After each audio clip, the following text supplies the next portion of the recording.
my camera? Hello, I'm Maria Ressa. Today, let's talk about the violence that's been going on in Gaza for the last 7 days. We are with Menash Bar-On. He is the Israel ambassador to the Philippines. Israel and Hamas militants reach a ceasefire agreement after 7 days of attacks that killed more than 150 people. Talking to us here about it now is Mr. Ambassador. Let me start first with the Philippines and what hit our headlines here, that Filipinos who were in the Gaza Strip were supposedly could be used as human shields. Is this a possibility? Is this? Well, you know, in the region, mostly in Israel, more than 41,000 Filipinos work with us, live with us, and we give them all the benefits as much as the Israelis there. So we didn't hear something about that Filipinos want to leave the area. We know that some Filipinos, more about 100 Filipinas, mostly married with Palestinian in Gaza, and the government of the Philippines was concerned about them. We in Israel, we gave our assurances that any foreigners, can be Filipino or other, which will wish to cross the border from Gaza to Israel, then from Israel to his country, we will allow it. Yes. We know that the Hamas prevented foreigners to leave. I don't know if it was Filipinos between them or not, but we knew that some number of foreigners wanted to leave, and the Hamas authorities, I can't say authorities, they prevented from them to leave. And this is a situation. And they were, you were saying, were they being used as human shields? We know that the Hamas used civilians as human shields.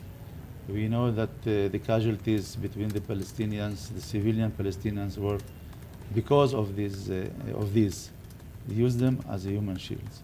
We don't know about foreigners.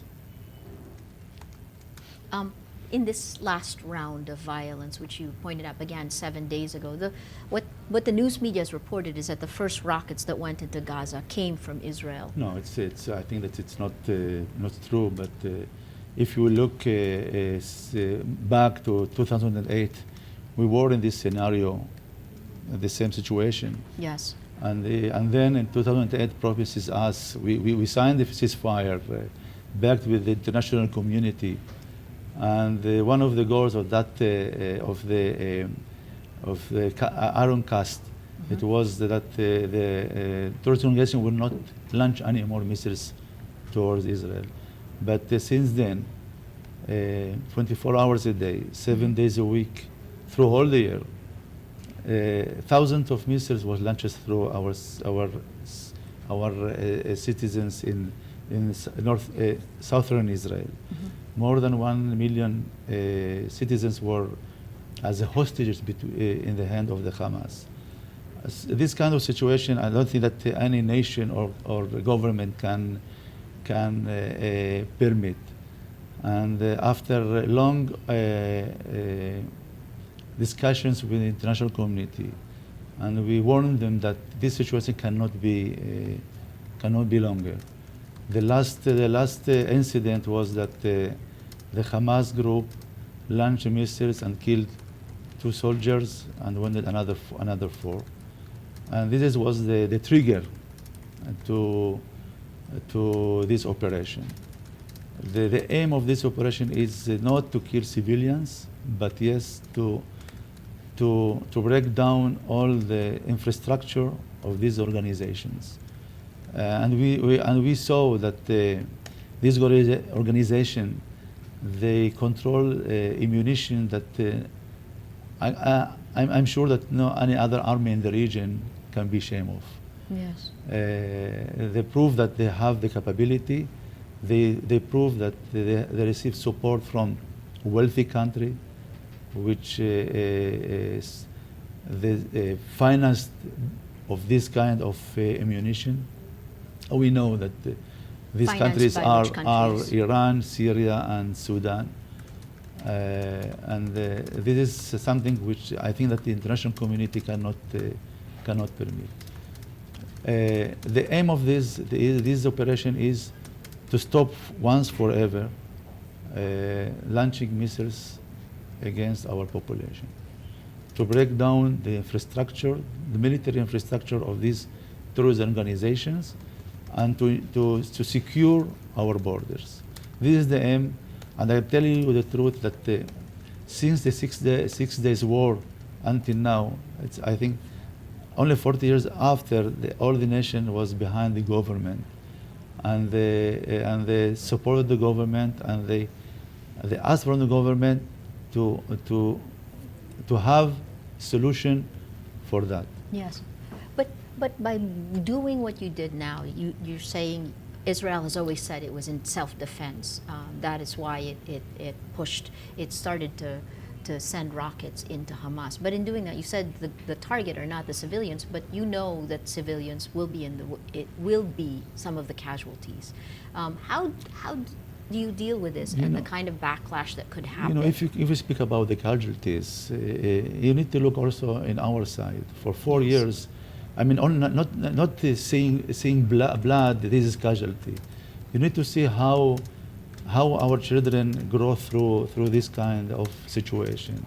Imagine that your son is born to a situation that every night, every day, his mother needs to have him within 20 seconds to the shelter, or to go to the school, and the first lesson that he needs to learn is how to protect himself when the siren spreading all around the area.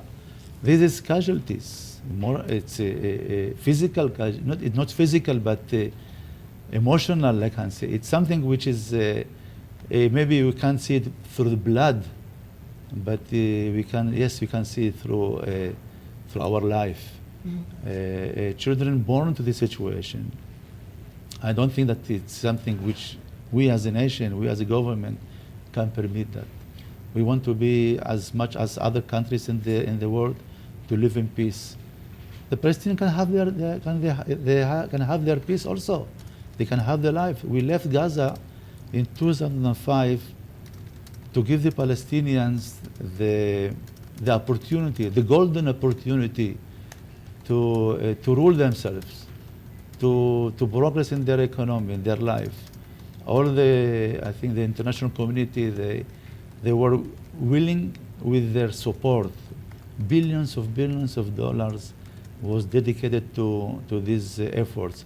But instead to invest this money in progress, in education, they teach their children how to kill. To bring them, the first present that child received from his parents, it was a gun. It's not education for life. It's not education for progress. It's not education to give your family better life.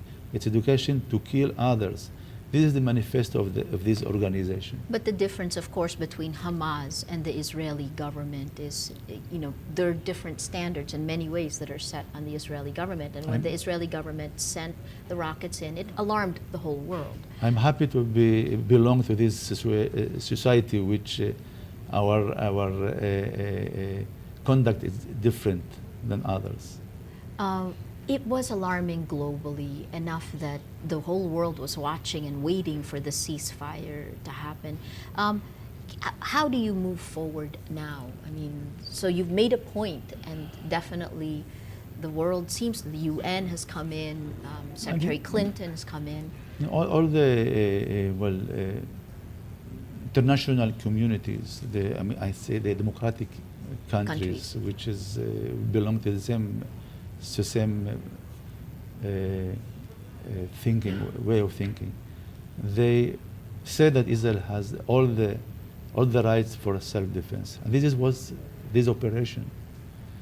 We hope that this ceasefire will give wisdom to the Palestinians. Maybe not to the terrorist organization, but because they will never would change their mind. But all the other 90% of the Palestinians who lives in Gaza, give them the wisdom to ask from those who is leading, controlling the region, to change their way. And yet the Palestinians elected Gaza. Gaza elected Hamas. No, And Gaza not elected Hamas. The Palestinian Authority was the authority who in charge.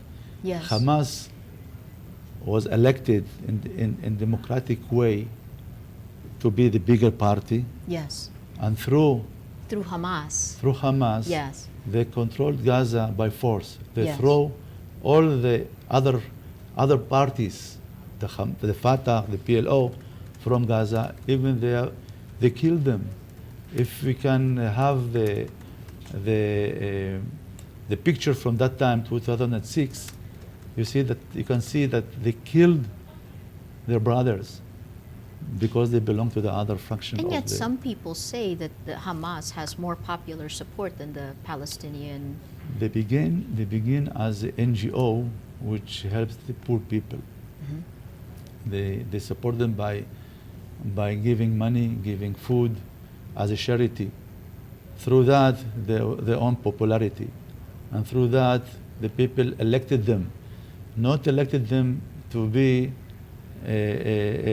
armed forces to fight Israel, but elected them to give them better life. This is the way how they succeeded to be elected, and through that they became the ruler in the region, in Gaza. Yes, And now, if you will see Hamas, they are a brutal organization which kills even their own people just because the suspicion that he is collaborating with Israel without giving them the chance to protect, to say what they think. They kill them in the street in front of everybody, and unfortunately, the media should bring this out to our knowledge, to show the world how they act, how they kill their own people, how they use them.